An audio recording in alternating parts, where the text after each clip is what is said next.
l'école de mariage. Que Dieu vous bénisse à tous dans vos domaines respectifs. Que Dieu vous bénisse. C'est votre humble serviteur, le pasteur Ageu Kama, toujours dans notre programme avec le fiancé et le célibataire sur l'envol vers le mariage. Bien sûr qu'avec le marié, parce que c'est un programme qui concerne le célibataire à 80% et le fiancé et à 20% le marié. C'est le sujet de notre jour que nous sommes appelés à partager presque chaque lundi et mardi. Alors, depuis un certain temps, nous parlons sur un grand sujet, sur l'envol vers le mariage. Et à l'intérieur, nous avons déjà abordé quelques sous-thèmes. La dernière sous-thème qu'on avait abordé dernièrement, on avait eu à parler sur le chemin qu'il faut apprendre avant de choisir son âme sœur. Mais j'aimerais qu'avant qu'on puisse continuer, prions avant de commencer. Seigneur, nous te rendons grâce, nous te rendrons gloire pour ton honneur et pour ton amour, Seigneur, envers chacun de nous. Seigneur, merci parce que tu as continué de révéler ton amour envers mon frère, envers ma sœur, envers, Seigneur, ces couples. Bénis, Seigneur, chacun d'eux. Plaise à toi de libérer, Seigneur, ta grâce dans chaque famille, dans chaque couple, dans chaque vie de célibataire et de fiancé. Que cela soit ainsi. Assiste-nous, Seigneur, cet après-midi encore et nous ne manquerons pas de bénir ton Saint-Nom. Que cela soit ainsi, Père, par au nom de Jésus. Amen. Je disais que dernièrement, on avait commencé un sous-thème qu'on avait dit, le chemin qu'il faut apprendre avant de choisir son âme sœur. Et dans ce sous-thème, on avait abordé le premier chemin. On avait dit, avant de s'engager à son âme sœur, il faut bien choisir le chemin. C'est-à-dire, il faut bien choisir quel chemin il faut apprendre. Parce qu'aujourd'hui, il y a beaucoup de problèmes dans divers couples, faute de chemin, de choix de mariage, faute de critères, de décisions que la personne avait eues avant de choisir son âme sœur. Je bénis le Seigneur pour le vidéo que le pasteur Jacques Luang vient de nous envoyer dans le groupe. Ces vidéos-là nous a montré combien les hommes, tant des hommes sont infidèles, tant des hommes n'arrivent plus à vivre avec une seule personne, une seule âme sœur. Pourquoi? Parce que au début, les choses n'étaient pas allées bon. Les choses n'étaient pas bon. Alors, on avait parlé du premier chemin, on avait parlé sur la prière. On avait parlé sur la prière qu'avant de s'engager, il faut bien prendre le temps de prier. Prendre le temps de prier. Ne te laisse pas distraire par la beauté, par l'apparence physique, parce que tout ça, comme on avait parlé dans les groupes, ça disparaît à un temps. Ou ça peut disparaître à un temps. Donc, ce sont des critères éphémères. Mais il faut se baser ton choix par des critères solides, par des éléments solides. Et parmi des éléments solides, il faut mettre premièrement la place de la prière. Et on avait beaucoup parlé de long et à large. On avait même fait des résumés de tests. Si vous n'avez pas eu encore le temps d'écouter ça, vous pouvez toujours nous écrire une bourse. On va vous envoyer les voice ou bien le test écrit. Alors, merci beaucoup. Aujourd'hui, on va parler du deuxième chemin qu'il ne faut pas oublier à prendre quand vous faites votre choix. Deuxième chemin, c'est quoi? C'est la place de la parole de Dieu. Quand on veut s'engager dans le choix du mariage, dans la décision de choisir son âme sœur, mon frère, ma sœur, il ne faut pas oublier la place de la parole de Dieu. C'est-à-dire, il ne faut pas oublier de consulter la parole de Dieu. Tu n'as pas été créé par toi-même. Il y avait quelqu'un qui t'avait créé. Il y avait quelqu'un qui t'avait appelé à l'existence. Il y avait quelqu'un qui avait des projets sur toi. Donc, c'est tellement important de consulter la parole de Dieu. Quand nous ne consultons pas la parole de Dieu, ça nous rend un enfant rebelle. Un peuple rebelle face à notre Créateur.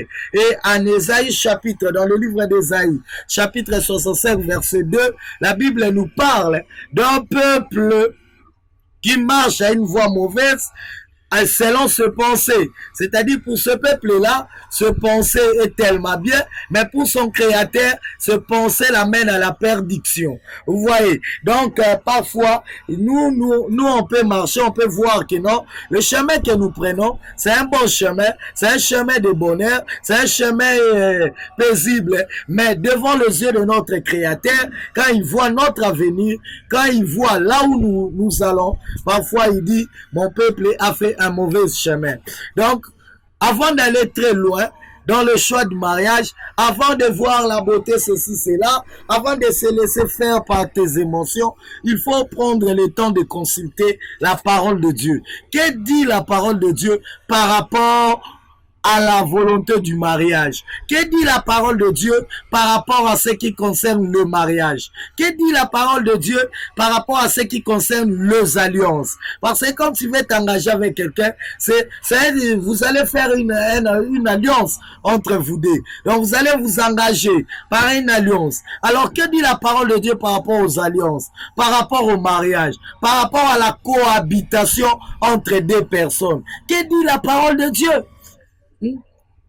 Que dit la parole de Dieu? Donc tu dois prendre le temps de connaître tout ça pour ne pas tomber dans l'erreur de l'ennemi. Alors, que dit la parole de Dieu? Pour bien choisir. Donc c'est ça un peu. Pourquoi sonder la parole de Dieu? Que dit la parole de Dieu par rapport aux engagements, par rapport aux alliances? Premièrement, j'aimerais te dire que nous sondons la parole de Dieu ou nous donnons la place à la parole de Dieu pour trouver la volonté de Dieu. Connaître la volonté de Dieu, connaître ce que Dieu veut par rapport aux engagements, par rapport aux alliances dans la parole de Dieu, par rapport à la cohabitation dans la parole de Dieu. Je vais s'engager à une telle sœur, à un tel frère. C'est bien. Mais que dit la parole de Dieu par rapport aux alliances? Nous sommes dans le livre de 2 Corinthiens, chapitre 6, verset 14e. 2 Corinthiens chapitre 6, verset 14e. J'aimerais que tu puisses lire avec moi. Est-ce que tu peux ouvrir ta Bible? Prends ta Bible et lis avec moi. Si tu n'es pas à la maison, tu peux même ouvrir ta Bible au téléphone et tu peux lire avec moi. 2 Corinthiens chapitre 6, verset 14. Écoutez ce que la Bible dit. Ne vous mettez pas avec les infidèles sous un joug étranger. Car quel rapport y a-t-il entre la justice et l'iniquité? J'aimerais que tu soulignes le joug étranger et j'aimerais que tu soulignes encore le mot la justice et l'iniquité. Ou qu'il y a-t-il de commun entre la lumière et les ténèbres? Tu soulignes aussi la lumière et les ténèbres. Quel accord y a-t-il entre Christ et Bélial? Ou quelle part a le fidèle avec l'infidèle? C'est ça un peu.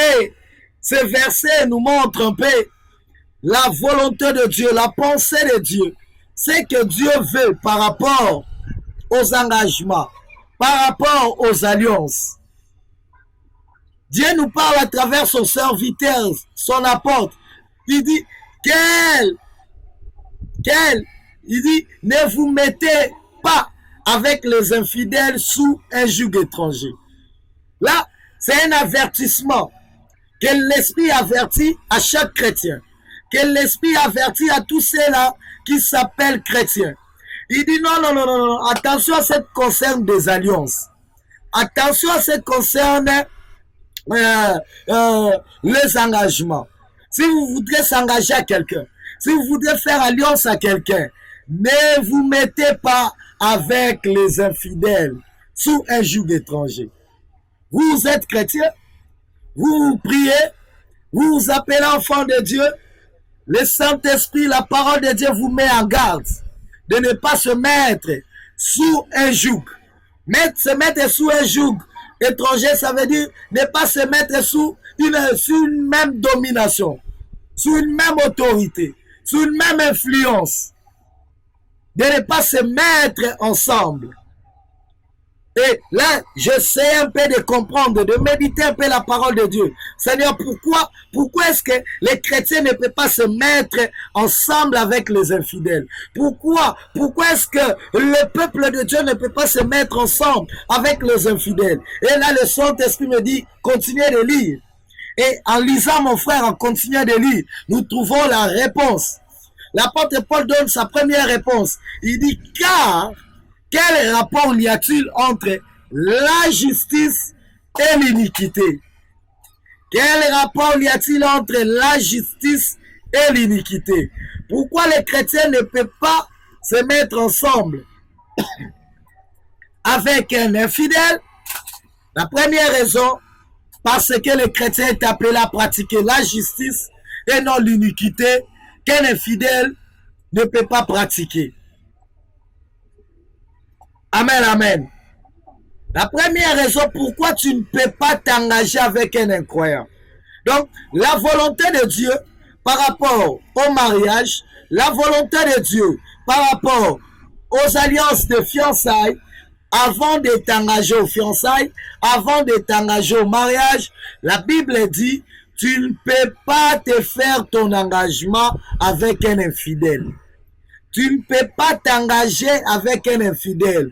Pourquoi? Là, l'apôtre Paul a donné sa raison. La première raison, il dit, parce que le chrétien est appelé à pratiquer la justice et non l'iniquité. Un chrétien est appelé à pratiquer la justice, mon frère, ma soeur. Un chrétien est appelé à pratiquer la justice et non l'iniquité. Est appelé à pratiquer la justice et non l'iniquité. Un infidèle est appelé à pratiquer l'iniquité. L'iniquité, c'est sa vie. Il vit dans l'iniquité. Tandis qu'un chrétien, non. Un chrétien est appelé à vivre dans la vie, dans la vérité, dans la relation conjugale. La vérité conjugale, c'est sa vie de tous les jours. Mais ce n'est pas ça la vie d'un infidèle. Un infidèle, comme ça, moi, sinon, c'est pas un problème. Il y a un langage souvent. Les infidèles, j'entends beaucoup les infidèles dire, basi so si bon vérité balingate, basi balingoyo katro lokuta.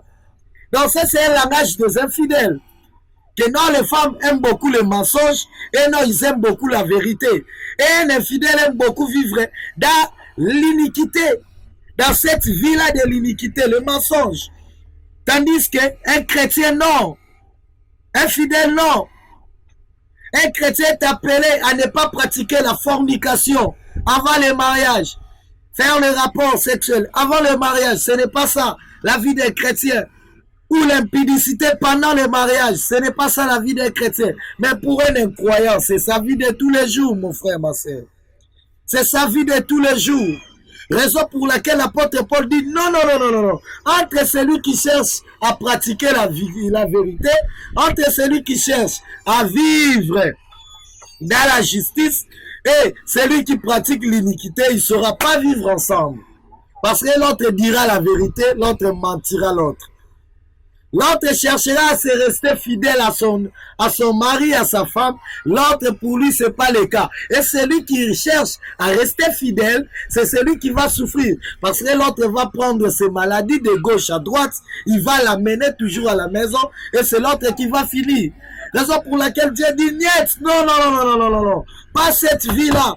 L'iniquité reste de ton côté.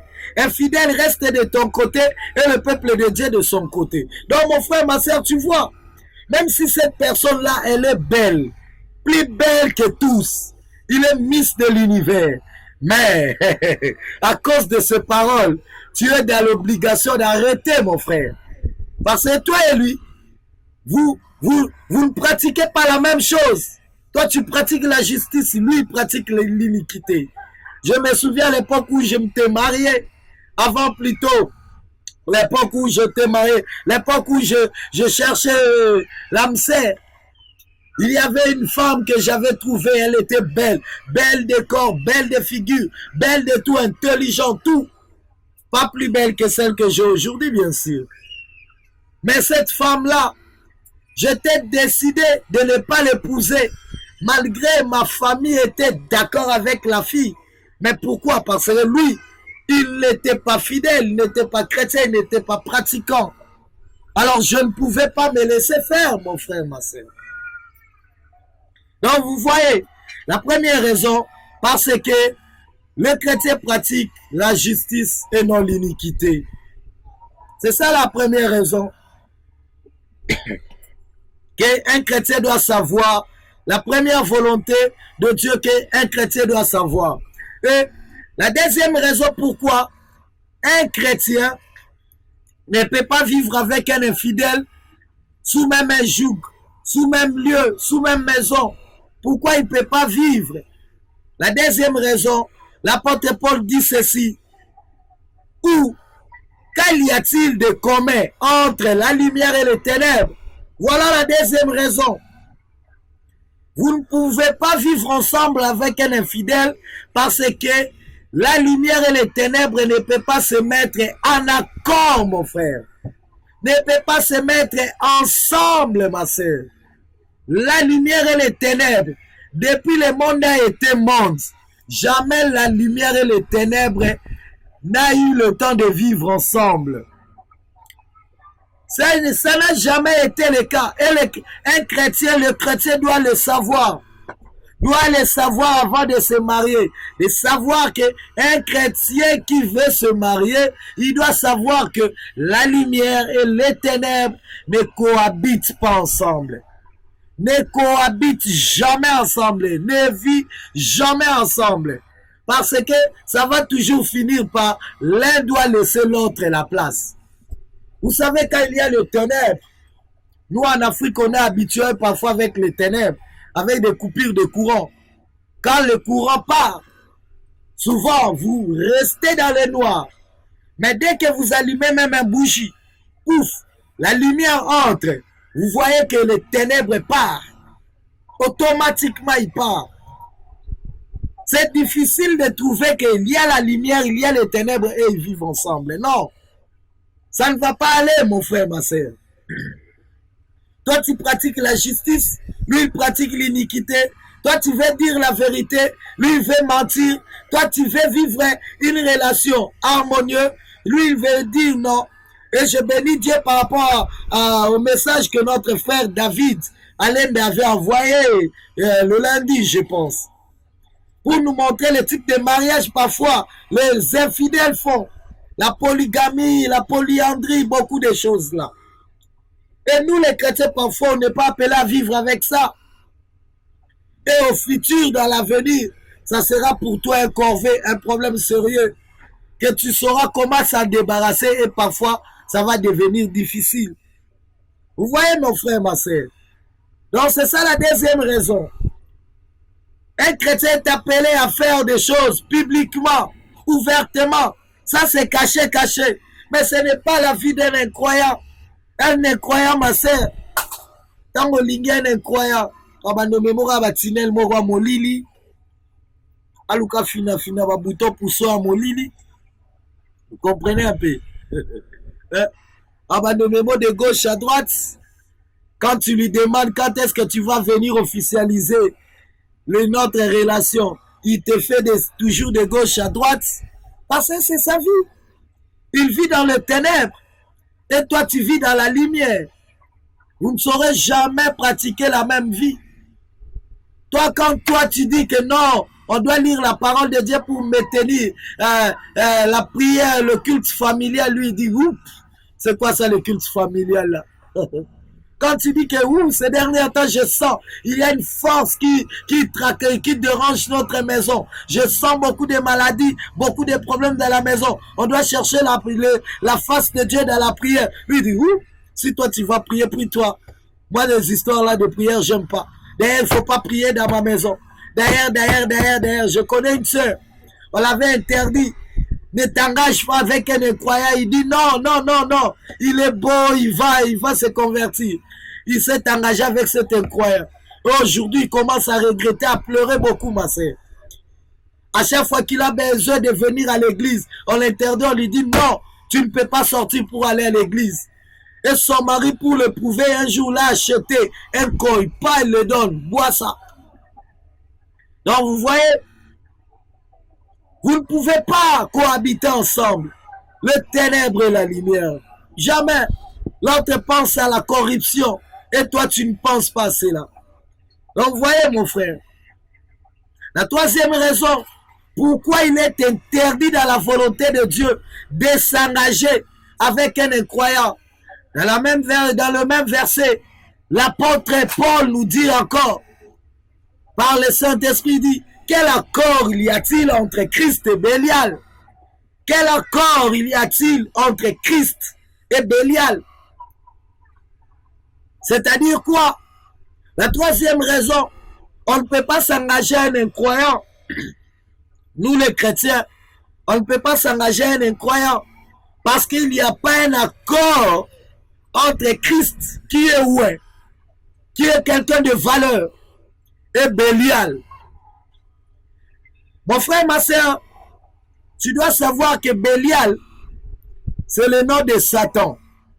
Donc Satan, on l'appelle aussi Bélial. Ce qui veut dire, celui qui est inutile. C'est ça la signification de Bélial. C'est ça la signification de Satan. Ce qui n'est pas utile, ce qui est inutile. Satan est inutile. Satan n'a pas de valeur. C'est ça la vie de Satan.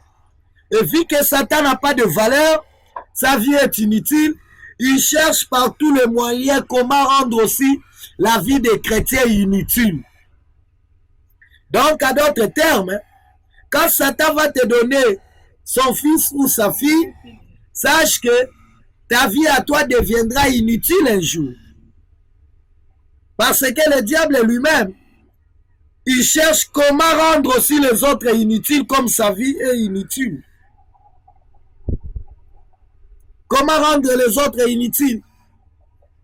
Toi, tu es une femme là, tu as de grandes visions d'aller très loin, de faire beaucoup de choses avec Dieu. Mais le diable peut te donner quelqu'un parmi ses fils. Quelqu'un qui ne voit que l'alcool chaque jour. Quelqu'un qui ne voit que la pornographie chaque jour. Qui ne voit que la masturbation chaque jour. Quelqu'un qui voit que les femmes chaque jour. Et la vie de cette personne est tellement inutile. Et vu que toi tu t'attaches avec lui, tu es devenu aussi inutile. Raison pour laquelle tu dois bien réfléchir, mon frère, ma soeur, avant de t'engager dans ta relation. Pour éviter de ne pas avoir l'accord avec Bélial. Christ, il est ouais. Apôtre Paul dit, il n'y a pas un accord entre Christ et Bélial. Christ est ouais. Ouais, c'est-à-dire quelqu'un qu'on a déversé de quelque chose de valeur. Et ses enfants aussi, il veut valoriser leur vie. Il veut que ses enfants soient valorisés, soient respectés dans la société, soient des gens qui seront comme de lumière dans le monde. Raison pour laquelle il dit, vous êtes de lumière placée au sommet comme une lampe, placée au sommet de la montagne pour éclaircir. C'est là qui sont dans la valeur. Mais pour le diable et pour Satan, ce n'est pas le cas. Satan, il veut chercher comment ta vie sera inutile, mon frère, ma soeur. Alors fais attention à s'engager à quelqu'un qui est inutile dans la vie de Dieu, dans les yeux de Dieu. Ne t'engage pas avec quelqu'un que sa vie est inutile. Sa vie n'a pas de valeur. Sa vie n'a pas un avenir. Tous ceux-là qui n'ont pas encore reçu Jésus-Christ, leur vie n'ont pas encore de valeur aux yeux de Dieu. C'est vrai que Christ a besoin de le sauver, mais aujourd'hui sur mer, sa vie n'aura rien devant Dieu. Engage-toi avec quelqu'un qui est utile dans la vie. Engage-toi avec quelqu'un qui peut t'amener très loin dans la vie. Engage-toi avec quelqu'un qui peut te faire monter de gloire en gloire. Ah, j'attends quelqu'un dire Amen. Je dois me débarrasser avec ce monsieur ici. Tu t'engages avec quelqu'un qui n'a pas de vision sur toi. Chaque jour que vous vous rencontrez, il a que besoin de te toucher, de passer un rapport avec toi. Ça, c'est pas quelqu'un qui a de vision très loin avec toi. Tu t'engages avec quelqu'un, quand vous vous rencontrez là, c'est la chose qu'il passe avec toi. Passer au bar, aller au bar, prendre de l'alcool, aller au pique-nique. Il n'a jamais eu le temps de parler avec vous. Bon, on va se marier d'ici là. Qu'est-ce que vous pensez par rapport à notre mariage? Qu'est-ce que tu penses? Qu'est-ce que tu penses? Comment? Où on va vivre? Et quel sera notre parrain? Et maintenant là, ça fait déjà 1 année, 6 mois. Nous n'avons pas un parrain. Vous parlez des choses inutiles. Lui ne parle pas des choses inutiles. Lui, il parle pas plutôt des choses utiles. Il vous parle que des choses qui ne sont pas utiles. Bar, pique-nique, café, ambiance. Donc lui, c'est ça. Là, c'est quelqu'un qui n'a pas de vision, mon frère, ma soeur. Quelqu'un qui se représente comme un Bélial. Le fils de Bélial, l'enfant de Bélial. Et il faut faire attention déjà avec de telles personnes. Qui n'a pas de grande vision pour toi et pour l'avenir. La 4e raison, pourquoi on ne peut pas se mettre ensemble, s'engager avec un infidèle. Parce qu'un infidèle a un héritage différent par rapport par rapport à nous. Un infidèle a un héritage différent. Nous, les fidèles, on a un héritage différent d'un infidèle. Un infidèle est appelé à garder sa foi. Un fidèle plutôt est appelé à garder sa foi face à la parole de Dieu. Et là, un infidèle ne peut pas le faire. Tu es chrétien. Quand tu te maries, la Bible te recommande de garder toujours ta foi, de faire toujours ce que Dieu te demande. Quand tu t'engages dans les relations de fiançailles, la Bible t'appelle à faire preuve de ta foi, de rester chaste, de rester vierge, de rester pur devant Dieu jusqu'au jour du mariage, de veiller sur ta foi. Mais là, l'infidèle ne peut pas le supporter. Là, l'infidèle ne peut pas le supporter. Raison pour laquelle dans ce verset ici, l'apôtre Paul dit, oh, quelle part a le fidèle avec l'infidèle? Quelle part? Chacun a sa part différente. Chacun a son héritage différent. Moi, j'ai l'héritage à moi de respecter la parole de Dieu, d'honorer la parole de Dieu. Mais est-ce que lui, il saura le faire? Est-ce que lui, il saura le faire? Il ne le saura pas. Donc, voyez les 4 raisons, mon frère, ma sœur, que la Bible nous appelle à sonder la parole de Dieu avant de nous engager. Et infidèle est appelé à respecter ses engagements envers son Dieu, envers son pasteur, envers son église, envers son mariage. Et non un infidèle. Un infidèle, respecter son pasteur ou pas, c'est pas son problème. Aller à l'église ou pas, c'est pas son problème. Faire la volonté de Dieu ou pas, c'est pas son problème. Raison pour laquelle, ma soeur, mon frère, tu verras quelqu'un, tu t'engages, dès que tu t'engages avec cette personne-là, tu commences à fuir l'église. Tu commences à fuir l'œuvre de Dieu. J'ai rencontré beaucoup de sœurs dans mon église, dès qu'ils s'engagent avec quelqu'un, pouf, ils fuient l'église. Il est devenu rare. Il ne se fait plus voir à l'église. Pourquoi? Parce qu'il s'est engagé avec une mauvaise personne. Cette personne-là qui n'arrive pas à respecter les engagements de l'autre envers son créateur, avec Dieu. Quel accord, quelle chose il y a-t-il entre le fidèle et l'infidèle? Excuse. Il n'y en a pas, mon frère. Donc chacun de nous doit chercher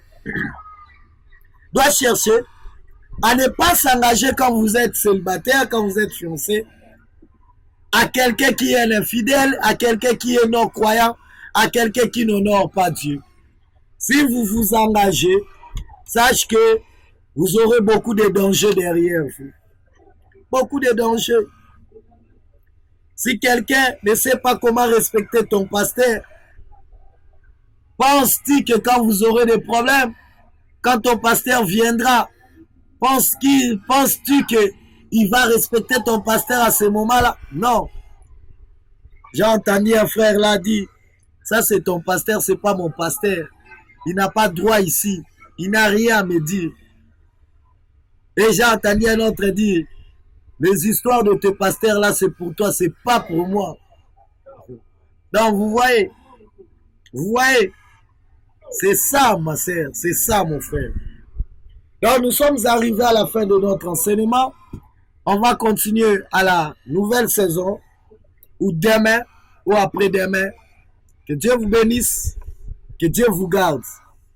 Merci beaucoup. N'oubliez pas de nous poser des questions si vous en avez. N'oubliez pas de nous écrire toujours une inbox. Je bénis Dieu pour vos questions inbox, pour vos préoccupations inbox. Nous sommes ensemble et on doit partager ensemble.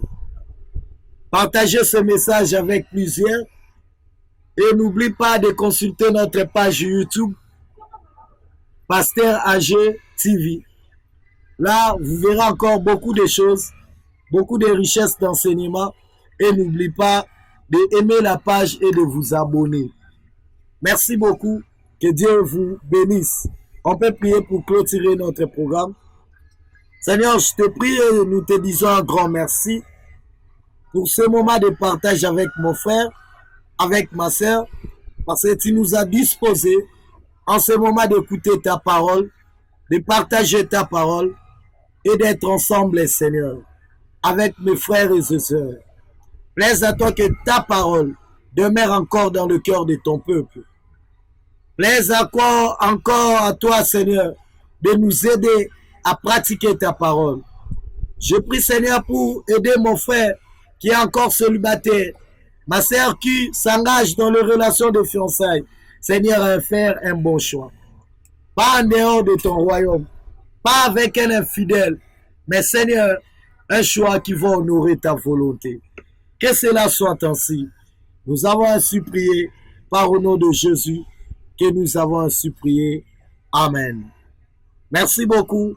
N'oublie pas de mettre vos commentaires et n'oublie pas de partager ce message à plusieurs. Que Dieu vous bénisse, soyez bénis. À la prochaine. Merci.